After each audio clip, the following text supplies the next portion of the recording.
Brian May, Joe Walsh, and Sammy Hagar stepped into Nashville with the kind of quiet electricity that only true rock legends carry. The city was already buzzing with its usual rhythm of guitars, neon lights, and late-night songwriting sessions, but the moment these three icons arrived, the atmosphere felt different. Nashville is known for country roots and storytelling, yet when Brian May, the legendary guitarist of Queen, Joe Walsh, the fiery riffmaster from Eagles, and Sammy Hagar, the powerhouse voice once leading Van Halen, walked into the heart of the city, rock history practically followed them through the door. Brian May, tall, thoughtful, and instantly recognizable with his iconic curls and his beloved red special guitar, carried decades of musical brilliance with him. Fans around the world know him as the architect of some of the most unforgettable guitar harmonies ever recorded. His work alongside the legendary frontman Freddie Mercury helped create anthems that still shake stadiums decades later. Yet in Nashville, Brian didn't arrive as a distant legend. He arrived curious, energized, and ready to collaborate, almost like a young musician stepping into a new musical playground. Joe Walsh brought a completely different kind of energy. Where May radiates thoughtful precision, Walsh embodies wild, unpredictable rock spirit. His guitar tone is raw, gritty, and instantly recognizable. Known for classic tracks like Life's Been Good, Walsh has always carried a sense of humor and rebellious joy that makes every appearance feel spontaneous. In Nashville's vibrant music scene, that spirit felt right at home. Musicians in the city are used to seeing incredible talent, but watching Joe Walsh casually plug in a guitar and start jamming is the kind of moment that makes even seasoned professionals stop and stare. Then there was Sammy Hagar, the Red Rocker himself. His presence alone brings a surge of high-octane energy. Sammy has spent decades commanding stages with unstoppable charisma, whether performing his solo hits or fronting Van Halen after David Lee Roth. His voice still carries that unmistakable power, and his enthusiasm for music has never faded. When he walked into Nashville alongside May and Walsh, it felt less like a casual visit and more like the beginning of something unpredictable and exciting. The meeting point for this legendary moment was a private studio tucked into Nashville's legendary music district. The building looked unassuming from the outside, but inside it held decades of musical magic. Producers, engineers, and session musicians whispered in disbelief as the three rock giants gathered around guitars, amplifiers, and microphones. Cameras weren't rolling, and there were no flashing stage lights. This was raw, pure music. Brian May was the first to test the room's sound. He gently strummed a chord, letting it ring through the studio monitors. That unmistakable tone, warm yet powerful, filled the room instantly. Joe Walsh grinned, grabbed a guitar, and answered with a bluesy riff that danced around May's chords like an old friend greeting another. Sammy Hagar leaned against the mic stand, listening closely before laughing and saying something that made everyone in the room relax. Within minutes, the studio transformed from a quiet recording space into a living rock laboratory. May layered melodic harmonies, Walsh fired back with gritty licks, and Hagar's voice soared above it all with effortless power. The chemistry between them felt natural, almost inevitable, like three rivers finally meeting after decades of traveling separate paths. Nashville has hosted countless collaborations, but this one felt different because it bridged entire eras of rock music. Brian May represented the theatrical grandeur and epic songwriting of Queen. Joe Walsh embodied the laid-back yet razor-sharp guitar work that defined classic American rock. Sammy Hagar carried the explosive arena energy that ruled the 80s and beyond.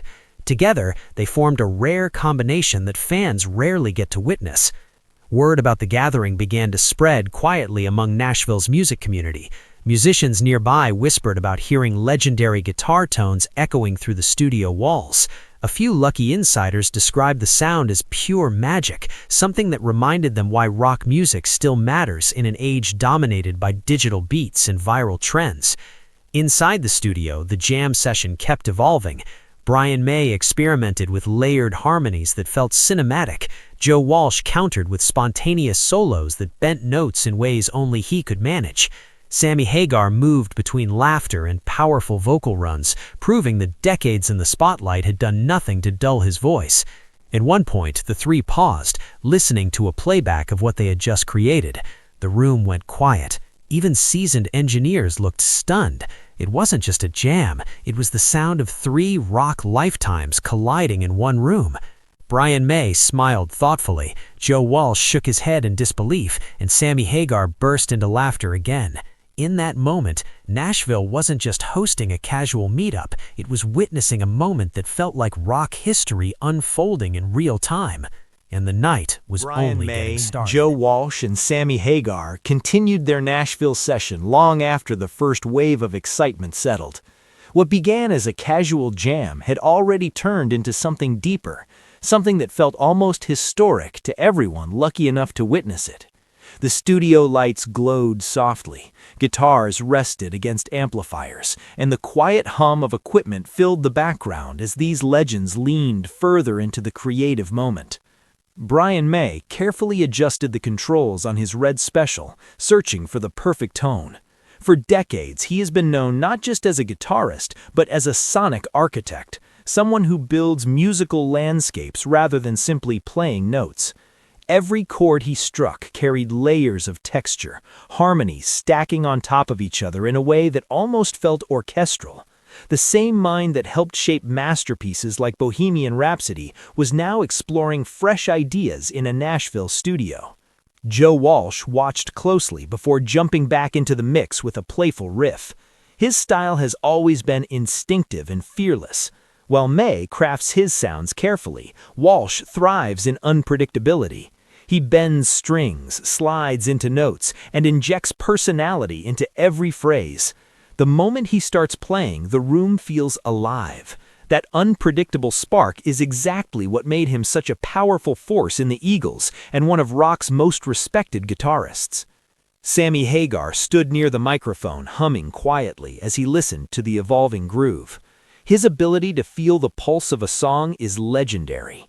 When he finally stepped forward and delivered a soaring vocal line, it felt effortless, like the kind of moment that reminds everyone why he became one of rock's most electrifying frontmen. His voice cut through the guitars with energy that could easily fill an arena. The magic of that night came from the contrast between their styles. Brian May's precision, Joe Walsh's raw spontaneity, and Sammy Hagar's explosive vocal energy blended together into something fresh. None of them were trying to outshine the others. Instead, they were feeding off each other's strengths, creating a sound that felt both classic and brand new. At one point, someone suggested revisiting an old riff from Queen's catalog. Brian May smiled and began shaping a familiar progression. Joe Walsh immediately twisted the groove into something bluesier, rougher around the edges. Sammy Hagar laughed and improvised lyrics on the spot, his voice bouncing between humor and power. The room erupted with excitement because it didn't feel rehearsed, it felt alive. Outside the studio, Nashville continued its usual nightlife rhythm. Bars overflowed with country singers and aspiring songwriters chasing their dreams.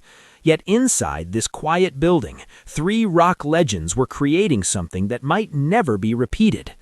Moments like this rarely happen because careers, schedules, and geography often keep artists apart, but on this night, everything aligned perfectly. The conversations between songs were just as fascinating as the music. Brian May spoke about the early days of Queen, about experimenting with guitar harmonies and pushing the boundaries of what rock music could become. Joe Walsh shared stories from the wild touring years of the Eagles, laughing about the unpredictable chaos that defined life on the road. Sammy Hagar added his own memories from the explosive era when Van Halen ruled stadiums across the world. Listening to them talk felt like flipping through chapters of rock history. Each artist represented a different path through the same musical universe. Yet despite their legendary status, they spoke with the excitement of musicians who still love discovering new sounds. Eventually, the jam returned, louder and more energetic than before. Brian May layered dramatic guitar harmonies. Joe Walsh unleashed a solo full of fiery bends and blues grit, and Sammy Hagar delivered vocals with the intensity that earned him the nickname Red Rocker. The sound that filled the room felt massive, almost like a stadium performance compressed into a single studio.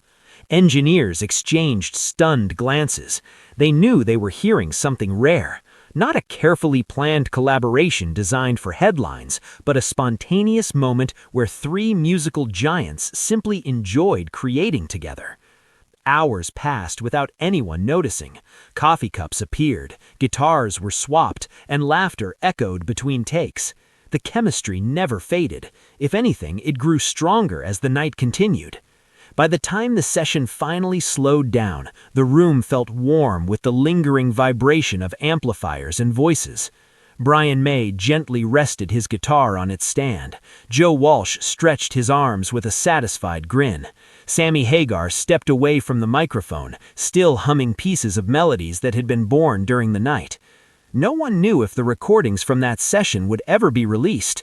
Maybe they would remain private memories shared only by those who were there. But that uncertainty almost made the moment more special.